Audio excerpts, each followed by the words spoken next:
I understand you were unhappy with the draft lottery system. I'm not sure. Somebody told me this. Which I think a lot of people might be. When Edmonton gets the #1 pick again. No, I'm unhappy with the draft. In general? He was right to be that way. I don't think there should be a draft. Why? Where's the evidence, first of all, that it evens the playing field? It's a way of controlling the marketplace, which is why they like it. Exactly. Yes. So that's what it's really all about. Yes. And people would say, well, then the good teams will get all the players. No, they won't, because every team first of all, there's a salary cap, and second of all, players like opportunity. They're not all going to want to go to the Chicago Blackhawks. They may not be able to play. But that radical vision of the future aside, I do look at, I look actually at both ends of the system. I don't like the fact that we don't even look at who's going to finish first overall. Right. No, it's an you irrelevancy. Care? No. Or second or third or fourth. Those teams should get a little bit more for finishing high.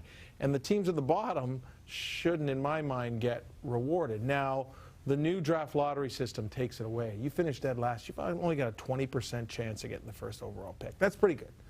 But it hasn't eliminated, clearly, teams saying, we give up. We're going to dump right out.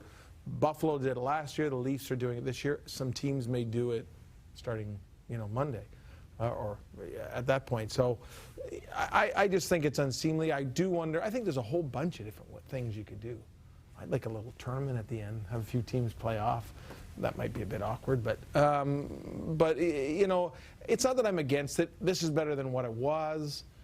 But it's still, again, you look at it, I mean, teams are clearly angling to get the best pick they can get. You'd like to, I think we agree, you don't mind giving teams that are bad an opportunity to make themselves better. Right. What you're trying to legislate against is teams intentionally being bad repeated seasons. Like I'm rewarding them for being horrible. I mean, I think one of the things you do is you don't allow a team to have the first-round pick overall in consecutive years. Start with that. Yeah, I mean, I suspect you're looking at the Edmonton Oilers. That would be, and fans in Edmonton would recoil. But, in some ways I see you give a team a leg up, an expansion team or a team that's poor. You give them a leg up by giving them a strong prospect. But, I mean, when you look at the Edmonton Oilers, I mean, there it is. Player after player after player after player, and they're not getting any better. So that they are really the #1 argument of why the draft doesn't work, because it hasn't made them any better. Now, there are other issues there as well, but I don't know how you do it. You can only pick first once every 2 years, 3 years?